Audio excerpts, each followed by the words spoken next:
네, 감사합니다. 우리 잠시 기도하겠습니다.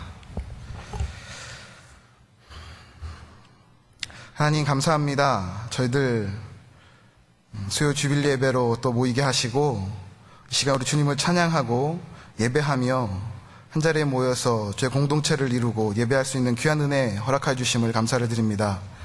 하나님 이 시간 저희들 온전히 예배하게 하시고 저희들의 입술이 열리고 또한 저희들의 귀가 열려서 말씀을 듣고 그 말씀을 받을 때에 모두 한 마음으로 은혜 받게 하시고 그 가운데서 주님의 영광을 보고 주의 마음고 주신 마음 따라 살 수 있는 귀한 은혜도 허락하여 주시옵소서. 이 모든 시간 주님께 영광 돌립니다. 감사드리며 예수님의 이름으로 기도드립니다. 아멘.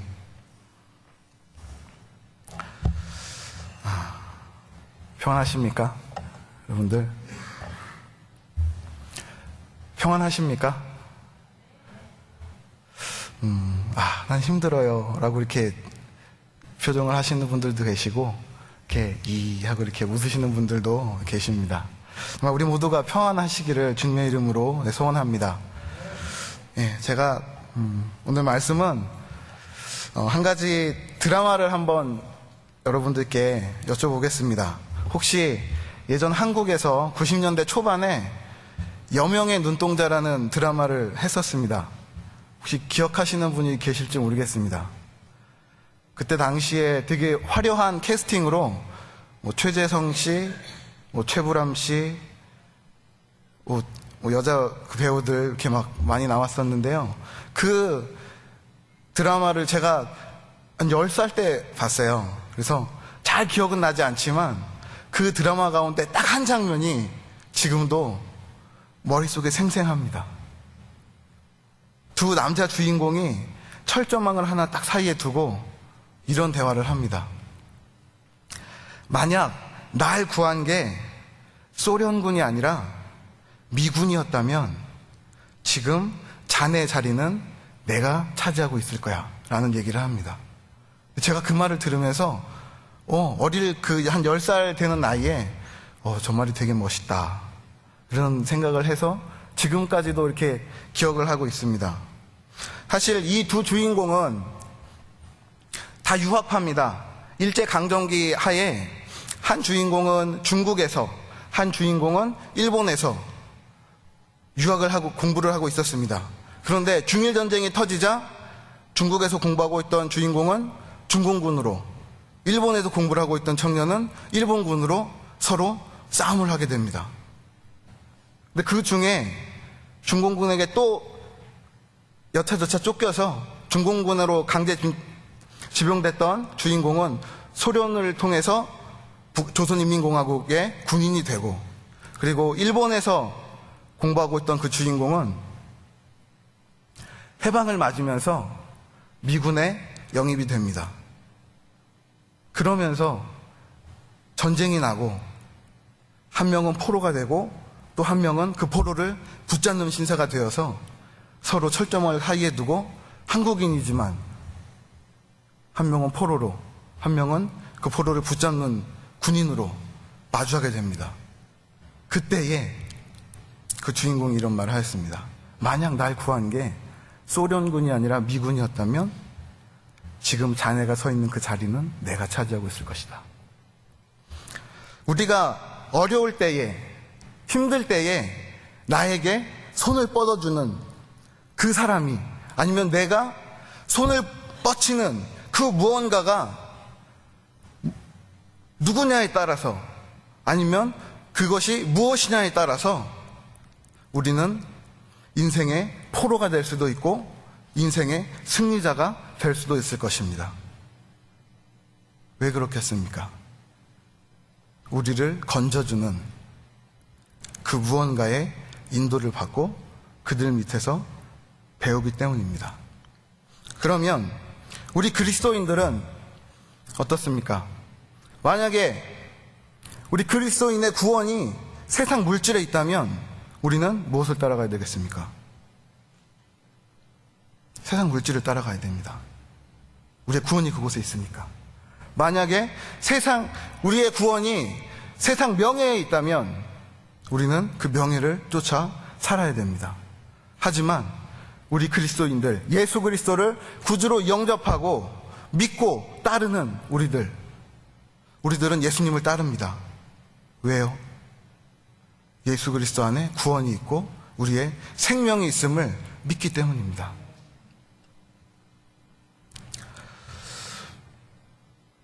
그래서 우리는 그 예수님만, 우리의 주님 되시는 그 예수님만 바라보면서 따라 살아야 되겠습니다. 우리 그리스도인들의 그 믿음 생활, 예수님을 따라가는 그 믿음 생활에서 저는 우리 모두가 평안하기를 바랍니다. 그래서 제가 보통 이메일을 쓰면 그 맨 마지막은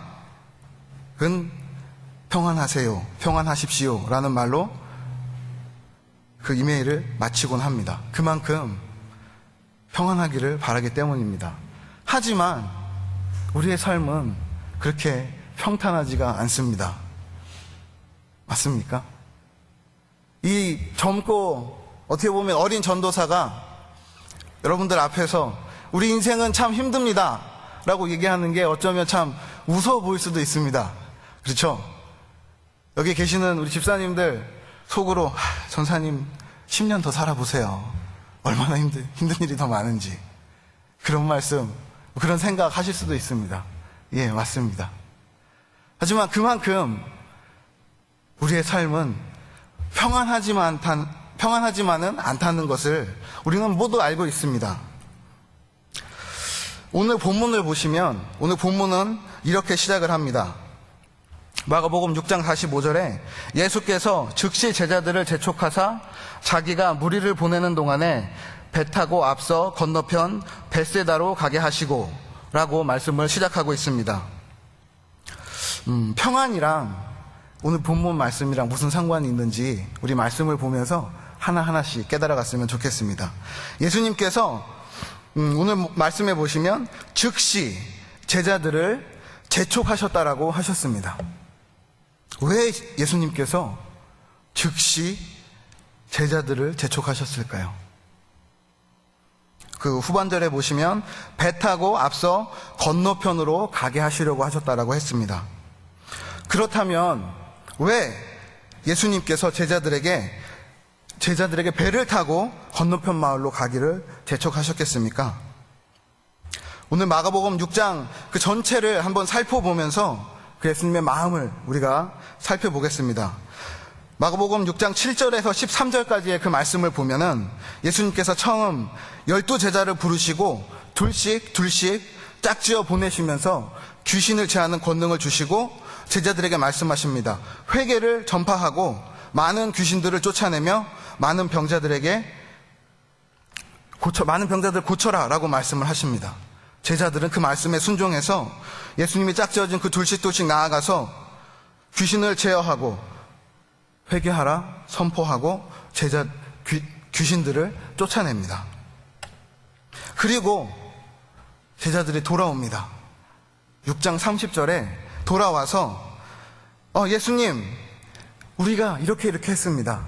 자기들이 행한 것 그리고 본인들이 가르친 것을 고합니다. 예수님께서 그 모습을 보시면서 31절에 야, 그래, 알았다.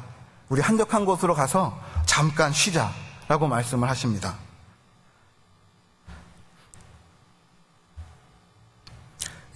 예수님께서 쉬자라고 하시면서 예수님의 제자들을 배를 타고 한적한 곳으로 가시는 길이었습니다. 그런데 그 제자들, 예수님과 제자들을 보고 있던 그 무리들이 예수님을 따라왔습니다. 예수님이랑 제자들은 쉬고 싶어서 좀 쉬자라고 생각을 하고 좀 무리들을 피해서 가시는데 그 무리들은 걸어서 도보로 예수님과 제자들이 있을 곳에 더 먼저 달려가서 예수님과 제자들을 기다리고 있었습니다.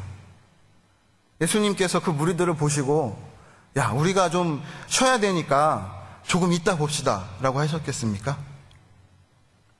아닙니다. 예수님께서는 그 무리들을 보시고 불쌍히 여기셔서 다시 하루 종일 말씀을 선포하셨습니다.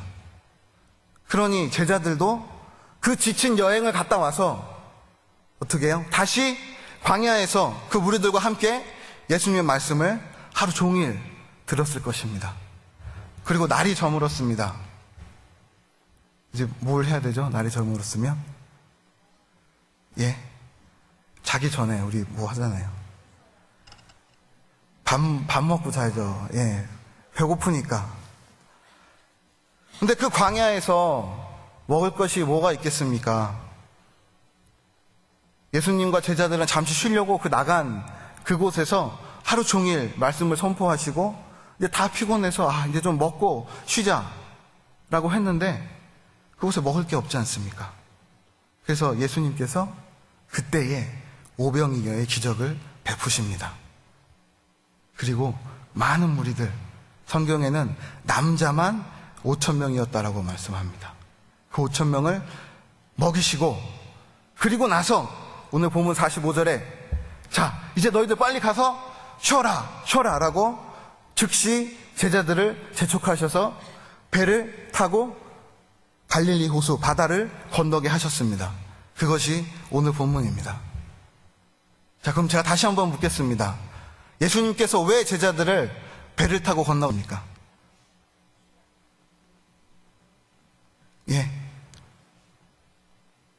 쉬라고.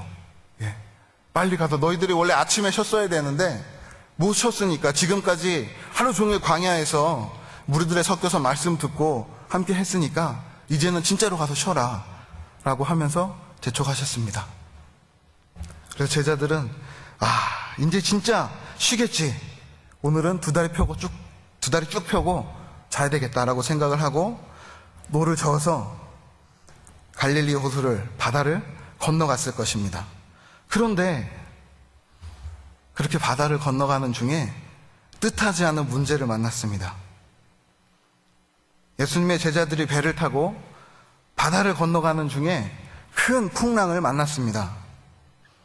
그 풍랑은 제자들이 밤 4경이 될 때까지 바다에서 헤어나오지 못하게 하였다라고 말하고 있습니다. 오늘 본문 48절에 보시면 제자들이 힘겹게 노젓는 것을 보시고 밤 4경쯤에 라고 되어 있습니다. 밤 4경이라는 시간은 오늘날 우리가 가지고 계산하는 시간으로 따지면 새벽 3시에서 6시 사이를 나타냅니다. 그러면 한번 이렇게 생각을 해보겠습니다. 저녁이 되어서 날이 저물어서 예수님께서 오병이어의 기적을 베푸셨습니다. 그리고 밥을 먹고 그 베푸신 기적을 통해서 밥을 먹고 이제 집에 가야지 라고 했을 때가 몇 시쯤 되었을까요? 12시, 밤 12시. 만약에 진짜 예수님께서 밤 늦게까지 말씀을 전하셨다면 밤 12시. 짧게 예수님께서 날이 저물었다라고 성경엔 얘기를 하고 있습니다. 그러면 7시에서 8시, 9시, 10시 그 정도 됐을 것입니다. 그러면 제자들은 노를 저어서 빨리 가서 쉬어야 되는데 밤 4경까지 새벽 3시에서 6시 날이 거의 밝아올 때까지 집에 가지 못하고 그냥 계속 노를 젓고 있는 거예요. 갈릴리 바다에서 집에 가려고. 근데 그 길을 풍랑이 막고 있는 것입니다. 얼마나 제자들이 힘들겠습니까? 제자들은 예수님의 말씀을 따라서 지금까지 온 세상을 다니면서 회개의 말씀을 선포하고 예수님의 말씀을 따라서 병자들을 고치고 귀신을 내쫓으면서 그 기나긴 여정을 하였습니다. 그리고 예수님께 보고하고 쉬려고 그러는데 또 무리들이 찾아와서 하루 더 예수님의 말씀을 듣고 이제 예수님께서 주시는 그 맛있는 것을 먹고 집에만 가면 나는 쉰다 라고 하고 힘차게 노를 저었는데 이게 웬일입니까?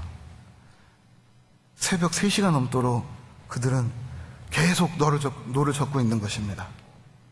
이걸 한번 우리 실정에 맞게 생각을 해보면 이럴 것 같습니다. 어제까지 타주로 아니면 한국으로 다른 나라로 출장을 갔다 왔습니다. 너무 피곤하지만 주일이기 때문에 전에 나와서 예배를 합니다. 아니면 새벽부터, 아니면 그 전날부터 일어나서 도넛을 만들고 빵을 굽고 가게를 오픈하고 도넛을 팔다가 예배 시간이 돼서 왔습니다. 예배 드리러. 예배 왔는데 2부 예배, 비전 예배, 또 목장 모임이 있으니까 목장 모임도 하고, 근데 또 그날은 목장 찬양대회를 한대요. 그래서 또 목장 찬양대회를 하고, 밥을 줘서 밥을 먹고, 자 이제 집에 가자, 화이팅, 집에 가서 쉬면 된다 라고 생각을 하고 집을 가는데 길이 막혔어요. 그냥 30분, 1시간 길이 막힌 게 아니라 새벽 3시간 넘는 시간까지 길이 막혀서 우리가 집을 가지 못하고 있는 그 상황입니다. 얼마나 피곤하시겠습니까? 와, 이거 차를 버리고 갈 수도 없고 길바닥에다가, 그렇죠? 어떻게 해야 돼요? 차 안에서 기다려야죠.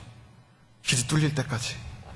그러한 피곤함 속에서 제자들은 계속 노를 젓고 있었습니다.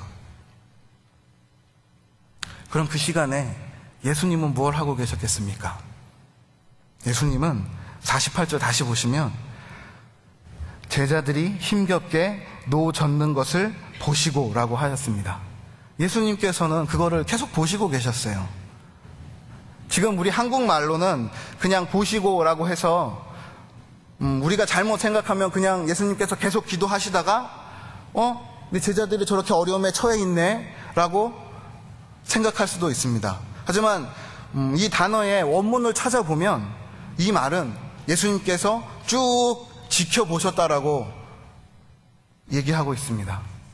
예수님께서는 제자들이 그 풍랑 가운데서 고생하고 있는 그 모습을 지켜보고 계셨습니다. 예수님께서 야 너희들 빨리 가서 쉬어 라고 말씀을 해놓고 모른 척 뒤돌아서 다른 일을 하고 계신 것이 아니라, 아니면 예수님께서 야 니네 빨리 가서 쉬어, 제자들이 풍랑을 만날 것을 모르고 보낸 것이 아니라 예수님께서는 제자들이 풍랑 가운데서 고생하실 것을 알았지만 예수님께서는 그들을 그 풍랑 가운데로 보내셨습니다. 그리고 밤 4경쯤에 그들에게 내려가셨다라고 말씀을 하고 있습니다. 그러면 제가 다시 질문하겠습니다. 예수님께서 왜 제자들을 재촉하셔서 바다로 건너가게 하셨을까요? 왜 그랬을까요, 예수님께서? 기적을 보여주기 위해서. 맞습니다. 제가 조금 전에 이제 한 단계가 지나가는데요. 두 번째 단계. 처음에는 제자들은 이렇게 생각을 했을 것입니다. 예수님께서 우리를 쉬라고 보내시는구나 라고 했는데, 이 성경을 살펴보니까 예수님께서는 알고 계셨습니다. 제자들을 풍랑을 만나라고 보내신 것입니다. 바다 가운데로 보내셨습니다. 예수님의 제자들 중에 적어도 4명은 그 갈릴리 바다 출신의 어부였습니다.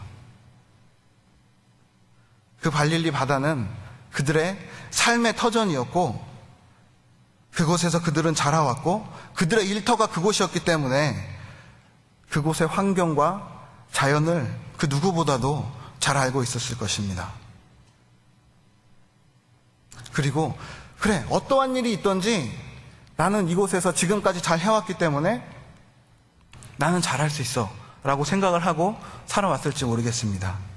그런데 그 4명 중에 그 어떤 한 사람도 그 예수님의 제자들이 탄 배를 육지로 몰지 못했습니다. 그들 모두가 바다 한가운데서 계속 풍랑 속에서 힘들어하고 있는 것을 볼 수 있습니다. 어쩌면 제자들은 그 풍랑 속에서 생명의 위협을 느꼈을지 모르겠습니다. 내가 진짜 빨리 가서 쉬려고 그랬는데 이제 진짜 영원히 쉬겠구나, 그렇게 생각을 한 제자들도 있을 것이고, 불평을 했던 제자들도 있을지 모르겠습니다. 어떻게 우리에게 예수님은 건너가라고 하셔놓고 이러한 풍랑을 만나게 하셨을까? 불평하면서 계속해서 사투를 벌이고 있었을지 모르겠습니다. 예수님의 그 인도하심 안에, 그 인도하심 속에서 제자들은 풍랑을 만나고 그 풍랑 속에서 계속해서 헤매고 있습니다. 그때에 한 검은 물체가 저쪽에서 물 위로 막 다가옵니다. 제자들은 그 물체를 보고, 본문 성경에서는 유령인 줄로 착각했다라고 말하고 있습니다. 48절 다시 한번 보겠습니다. 48절에 보시면 중반부터 보겠습니다. 밤 사경쯤에 바다 위로 걸어서 그들에게 오사 지나가려고 하시매 라고 되어 있습니다. 예수님께서는 그들에게 물 위를 걸어서 오셨습니다. 그 예수님을 보고 제자들은 유령인 줄 알고 놀랐습니다. 그런데 우리가 여기서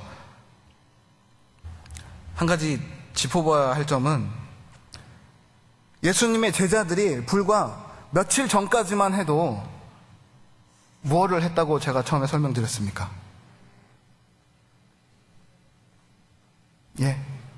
그렇죠. 그들이 예수님께서 주시는 그 권능을 받아서 귀신을 내쫓고 병든 자를 고치고 너희들라고 선포를 하던 그 제자들입니다. 근데 그 제자들이 그 어둠 속에 있으니까, 풍랑 가운데 있으니까 두려움이 더 커졌던 거예요. 그래서 그 검은 물체를 보고서 와, 유령이다 라고 놀라면서 소스라치게 놀라는 모습을 볼 수 있습니다. 예수님께서 주신 권능들은 다 사라지고 온데간데 없이 이제는 예수님마저 유령으로 착각하고 있는 제자들의 모습을 볼 수 있습니다. 그런데 예수님께서 제자들을 즉시 구하기 위해서 그들에게 달려가셨습니까? 지켜보시다가 그 바다 한가운데로 가셨습니다.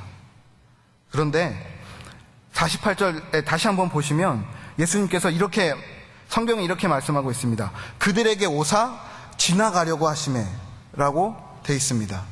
예수님께서 직접 그들을 구원하기 위해서, 구원해 주시기 위해서 바로 달려가신 게 아니라 그 곁을 지나가려 하셨다라고 성경은 말씀하고 있습니다. 영어 성경에는 이렇게 나와 있습니다. He intended to pass by them. 의도적으로 예수님은 그들 옆으로 지나가려고 하셨다라고 말씀을 하고 있는 것입니다. 그렇게 예수님은 지나가시는 상황에 제자들은 그 예수님을 보고 나서 놀랐습니다. 그때에 오늘 본문에는 나와 있지 않지만 마태복음 본문에 보시면 그 놀라는 제자들 중에 베드로가 이렇게 얘기를 합니다. 주여, 만일 주님이시거든 나를 명하사 물 위로 올라오라 하소서라고 얘기합니다. 영어 성경에는 이렇게 되어 있습니다.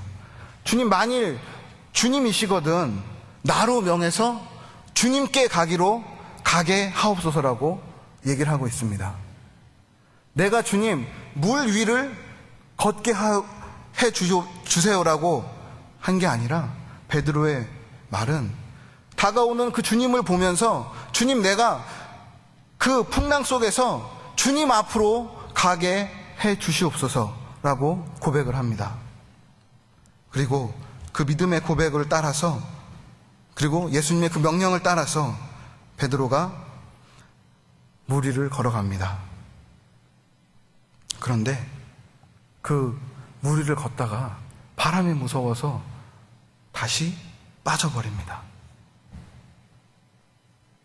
예수님께서 그 제자들에게 다가가신 이유는 그들을 바로 구하기 위해서가 아니라 그 예수님을 보게 하기 위해서입니다. 예수님은 이미 알고 계셨습니다. 그 예수님의 제자들이 배를 타고 나가면 풍랑을 만날 것이고 그 풍랑이 그들을 계속 감싸고 있어서 삼키고 있어서 그 풍랑을 헤어나가지 못할 것을 예수님은 알고 계셨지만 그래도 예수님은 제자들을 그 풍랑 속으로 보내셨습니다. 그리고 그 풍랑 가운데로 예수님이 제자들에게 가실 때에 그들을 구하러 가신 게 아니라 그들 옆으로 가셨습니다. 그들 옆으로 가셔서 제자들이 예수님을 보게 하시고 예수님께 주님 구원해 주시옵소서, 베드로가 했던 고백처럼 나로 명하여서 주님께 가게 하옵소서 라는 훈련을 시키시기 원함이었습니다. 예수님께서 제자들에게 원하셨던 것은 세상 속에서 주님 주신 권능을 통하여서 그 권능을 통하여서 세상 사람들에게 병을 치유하고 귀신을 내쫓는 그 이적을 통해서 주님을 바라보기 원하셨습니다. 아무도 없는 그 허볼판 광야 속에서 오병이어의 기적을 일으키실 때도 예수님은 그 기적을 통해서 예수님을 바라보기 원했습니다. 그들의 생명 되시는 주님을 바라보기 원했습니다. 그리고 사방이 물로 가득한, 풍랑으로 가득한 그 바다 가운데서도 주님만을 바라보는, 예수님만을 바라보는 그 훈련을 시키시기 위해서 제자들을 그 바다 가운데로 몰아내셨던 것입니다. 하지만 예수님의 제자들은 그런 예수님의 마음을 깨닫지 못했습니다. 오늘 마지막 절 보시겠습니다. 6절 52절에 보시면 이렇게 나타나 있습니다. 이는 그들이 그 떡 떼시던 일을 깨닫지 못하고 도리어 그 마음이 둔하여졌음이로라. 예수님의 제자들은 예수님의 그 이적들을, 예수님께서 주신 권능으로 본인들이 많은 이적들을 행하고 또 예수님께서 하신 그 이적들을 보았지만 다시 한번 그들이 풍랑 속에서 허우적될 때에 예수님을 처음 온전히 보지 못했습니다. 예수님을 찾지 못했고 다가오는 예수님을 보면서 유령으로 착각을 할 정도로 그들의 마음이 닫혀져 있었고 둔하여져 있었습니다. 오늘 이 시간 우리가 나누고 싶은 말씀은 우리에게 문제가 있을 때에, 내 삶에, 우리 공동체에 어떠한 문제가 있을 때에 우리 주님을 바라봅시다. 주님을 바라보고 나아가서 승리하기 원합니다. 예, 아멘입니다. 우리가 그렇게 하기 원합니다.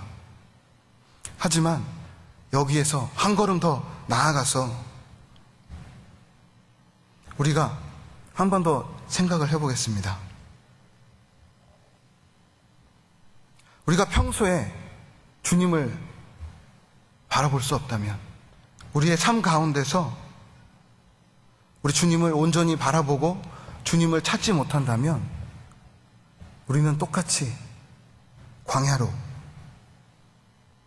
어떤 때는 바다 폭풍이 넘쳐있는 바다 가운데로 예수님께서 우리의 삶을 인도하실 것입니다. 그러한 문제들 속에서, 그러한 환경들 속에서, 그런 환경들을 통해서라도 예수님께서는 우리가 예수님을 바라보기 원하기 때문에, 정말 우리의 주인이 누구이신지를 깨닫고 그 주인을 바라보시기 원하기 때문에 예수님께서는 우리의 삶을 어떨 때는 광야로, 어떨 때는 바다 가운데로 인도하실 것이라는 말입니다. 우리가 그러한 어려움이 우리 속에 있기 전에 예수님 만나는 훈련, 예수님 찾는 훈련, 예수님 보는 훈련을 통해서 매일매일 우리의 삶 속에서 주님과 동행하시고 교제하시기를 주님의 이름으로 소원합니다. 시간 끝났습니다. 예.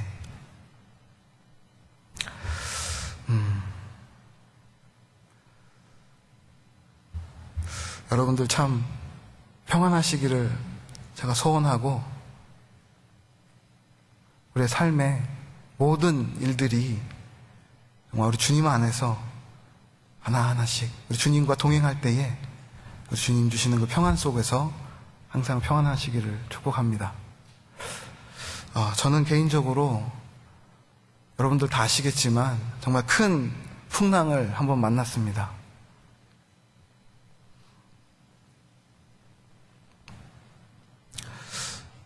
저희 막내 아들이 사무엘이 27주 만에 이 땅에서 태어날 때에 저는 정말 예수님께서 이 제자들에게 야, 니네 가서 쉬어라 라고 하는 그 말을 들었을 때의 기쁨보다 더 큰 기쁨이 제 안에 있었을 것입니다. 그 누구도 저에게 그런 기쁨을 준 적이 없습니다. 비록 그 아들이 27주 만에 태어나야 된다고 병원에서 얘기했을 그 당시에도 저는 저희 교회에서 병원으로 가는 그 길 동안 정말 찬양으로 감사드리고 정말 우리 주님을 찾으면서 주님 감사합니다 찬양하면서 그 병원으로 갔습니다. 병원에서 이제 아기를 낳기 전에 이런 말을 하였습니다. 이 아기가 27주가 되기 때문에 태어나서 살지 못할 수도 있다. 50% 반반이라고 얘기를 했습니다. 그때까지만 해도 괜찮다. 이게 너무나 감사함이 있었습니다. 그런데 태어난 지 한 달 만에 의사가 전화가 왔습니다. 저에게. 보통 무슨 일을 저희가 알리려면은 전화해서 사무엘이 이렇게 이렇습니다. 이렇고 이렇습니다. 라고 끊습니다. 근데 그날따라 저를 병원으로 오라고 얘기하는 겁니다. 바로 저는 느낌이 안 좋았습니다. 무슨 일 때문에 그러느냐 그랬더니 와서 얘기하자고 얘기했습니다. 그래서 갔는데 태어난 지 한 달 된 아기가 뇌출혈이 있어서 뇌에 손상이 가 있고 그 손상이 그때 당시에는 이제 우측 뇌에 있었습니다. 그래서 좌측을 쓰지 못할 것이다. 좌측 손, 좌측 발, 그래서 반신 이쪽은 쓰지 못할 것이다 라고 얘기를 했고 이제 아마 크면은 뇌성마비로 이것이 발전할 것이다 라는 얘기를 했습니다. 그 말을 들을 때에 오늘 이 본문에 나타나는 그 풍랑 속의 제자들처럼 저는 그 순간 주님을 놓쳐버리고 말았습니다. 병원에 앉아서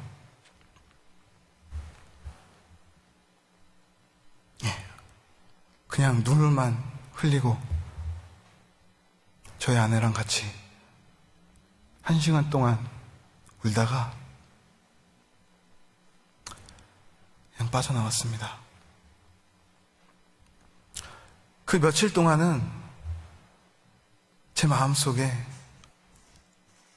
주님 주셨던 감사함, 그 기쁨 하나도 없었습니다.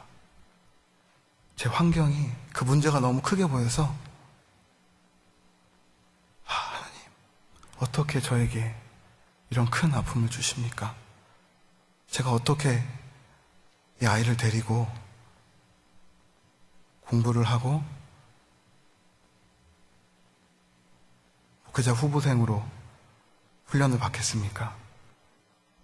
주변에서 저를 어떻게 보겠습니까? 너무나 그 짐이 컸습니다. 저는 제가 저희 아내한테도 그 말을 하지 못했지만 다 접고 정말 안 좋은 생각인데요. 사무엘도 그냥 보육시설에 맡기고 그냥 한국으로 갈까? 그런 생각도 했습니다. 그런데 어느 날 하나님께서 저에게 이런 생각을 주시더라고요. 네가 만약에 그렇게 살다가 천국에 갔다 치자. 사무엘을 천국에서 만날 건데 그때 가서 어떻게 네가 사무엘 아빠야 저 세상에서 힘들었지? 미안해. 아빠가 정말 미안해. 너 그렇게 할 거야? 라고 제 마음속에 마음을 주셨습니다.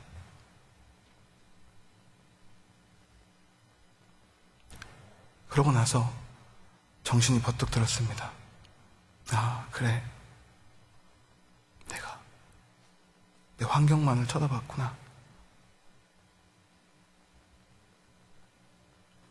나의 어려움만을 쳐다보고 내 생각만 하고 살았구나. 그런 생각이 들었습니다. 우리 교회 많은 분들이 기도해 주시고 응원해 주시고 기도와 응원 덕분에 사무엘이 정말 하루하루가 다르게 지금 성장해 갑니다. 정말 제가 예수님을 믿지 않았다면 어떻게 했을지 저도 모르겠습니다. 그런데 제 문제 가운데 계시는 주님을 바라보고 나니까 저의 어려운 환경들은 정말 아무것도 아닌 게 되더라고요.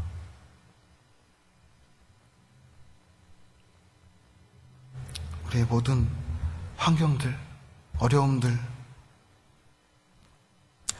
우리 삶 순간순간에서 찾아옵니다.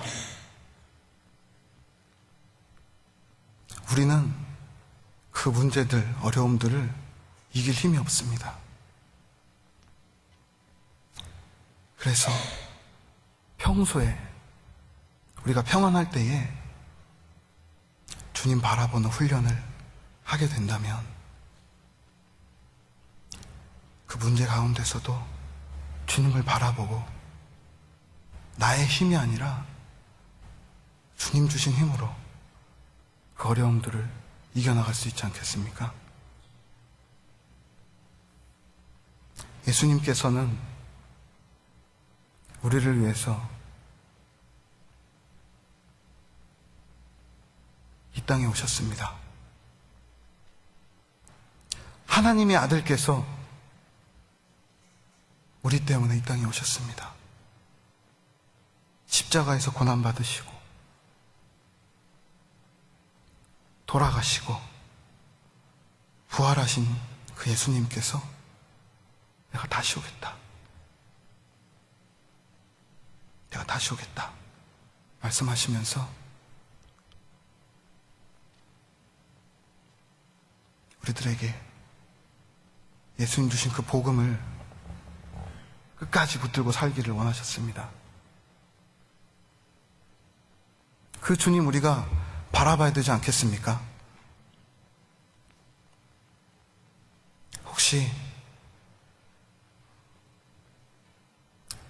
정말 제가 알지 못하고 서로 알지 못하는 그 어려움들이 있다면 정말 이 시간 모든 것 주님께 내려놓고 간절히 기도하십시오.